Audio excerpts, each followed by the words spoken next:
India থেকে একটা মেয়ে আমাকে বলছে, দিদি আমাকে গল্পটা তুমি সবার কাছে বলে দাও। আমি ওর কথা রাখতে আজ গল্পটা বলছি। আমি জানি না এটা ভালোবাসা ছিল নাকি শুধু অপশন। প্রতিদিন বিকেলে আমি রাস্তা দিয়ে হাঁটতাম, আর ও ঠিক একই জায়গায় দাঁড়িয়ে থাকতো চুপচাপ। প্রথমে আমরা কেউ কথা বলতাম না, শুধু চোখে চোখ হতো আর হালকা করে হাসতাম।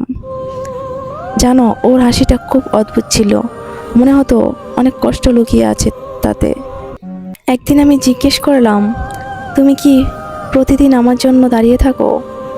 ও একটু চুপ করে থেকে বলল, হয়তো তোমার জন্য।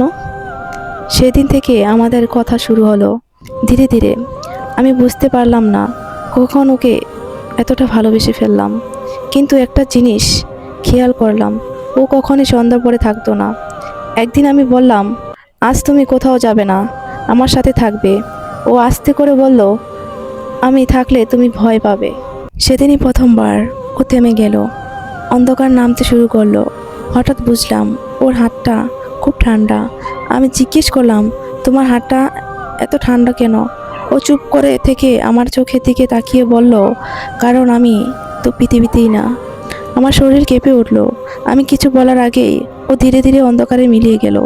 সেদিনের পর থেকে আর কখনোই ওর সাথে দেখা হয়নি। কিন্তু জানো, আমি আজও ওই রাস্তা দিয়ে হাঁটি, কারণ মনে হয় ও এখানে কোথাও দাঁড়িয়ে আছে, শুধু আমার জন্য। তোমরা হলে কি করতে? ওর জন্য অপেক্ষা করতে নাকি সব ভুলে যেতে? এমন ভালোবাসা কি সত্যি শেষ হয়ে যায়? এরকম গল্প পেতে চ্যানেলটা সাবস্ক্রাইব করে রাখো, আর লাইক কমেন্ট করে জানাও কার কি গল্প লাগবে।